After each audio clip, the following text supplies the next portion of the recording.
Welcome again to Grain of Salt. I want to continue the intro to John chapter 11, but you know, I got to a point a minute ago, probably a day ago to you, but where I was talking about our culture and the fantasy that we live in, and I mean we're engulfed by it, and we live in a world of unreal things.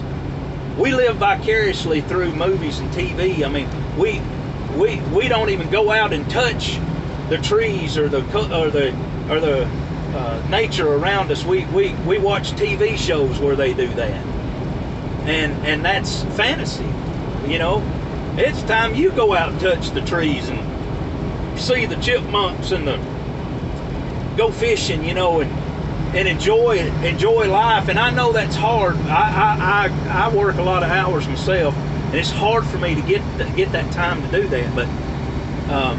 But we live in that, don't we? They have made it to the point. They are who they are. They've made it to a point where we have to live in fantasy. We can't live in reality. But not only that, but it's, you know, fantasy is in our books, it's in our movies, our TV shows, and we've got special effects that show us to the point we're so inundated by it, we think that's real, you know, and you know, the supernatural power of God in those things, and seeing so much of it, being inundated by that, the supernatural power of God is diminished to the charlatans. They're the ones that have the supernatural power of God, and the false teachers and the false prophets, and dare I say it, quote unquote faith healers. They're the ones who have the supernatural power of God, and they're the ones, you know, all those that I mentioned, the charlatans and so on, they're the ones who make promises to people. They'll lift out, they'll have words that are like clouds without water, clouds without rain, and they make promises and claims, and they never ever deliver on those, and they do all this again for your attention, to draw your attention away from the true and the real, all for, you name it, accolade, pride, ego, lust of their flesh, their pride of life, lust of their eyes, to get what they want.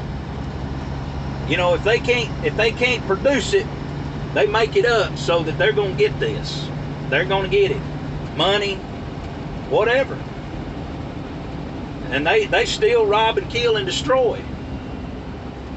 They lead you to a point of disillusionment where you don't know what's real anymore. And they don't care that they've left you destitute and destroyed.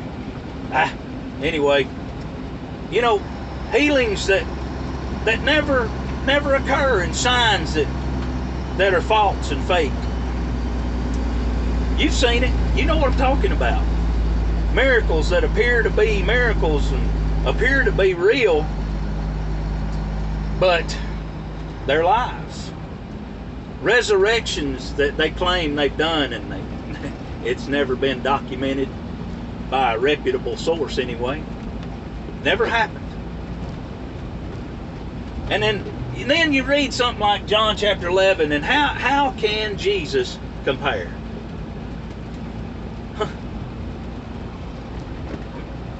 We look at these things like the blind man, his eyes being remade in his head, and we go, I've seen that before. We hear about the man with the withered hand, and he gets healed, and we're like, so what? I've seen angels flying and demons walking around in houses, and I've seen, you know, I've seen it on TV, but I've seen it. I seen, you know, healings and things like, and so we read these accounts of our Messiah, the one we put our eternal trust in, and we go, And so we get to John chapter 11. How can he compare? How can Jesus compare with Harry Potter? You know, flying witches, like I said, angels and sightings and vampires. I mean, you can go on and on. I mean, people morphing into animals, and you know, aliens defying natural law, and you know, with all the things they do, time travelers, and you know, and we look at a man that's been dead for 4 days being resurrected by the King of Kings, Lord of Lords, the Messiah, the one that we put, the Son of God, the one that we put our trust in completely. You know, witnessed by thousands of people in that day, 2,000 years ago. Now, you can see that Satan's scheme to confuse us about what's real and truth, to confuse us about that and get us twisted all up to where we almost, if not completely, disdain and despise and belittle and degrade the things that our Messiah has done. And he did this on purpose to produce the glory of him and the Father on that day. That's why that miracle occurred, is so that he would get glory, recognition, and belief, and faith would rise in people's hearts and minds, and they would put their trust in him. And it was such a monumental thing that it was not only supposed to produce faith and that would last in those people that saw it, but it was supposed to produce faith thousands of years into the future. Such a awesome miracle that it would produce faith in you and me. But charlatans and the schemes of the devil and all that has spoiled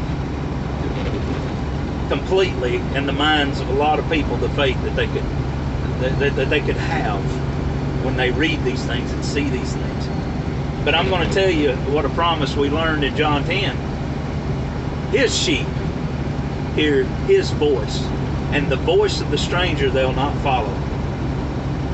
They'll follow the real, and he leads them out, and he gives them eternal life. So, you know, read John chapter 11. See if your heart doesn't leap within you. It ought to. It ought to. There's no way that a man like me could stir you up, but he can when you hear his voice about it.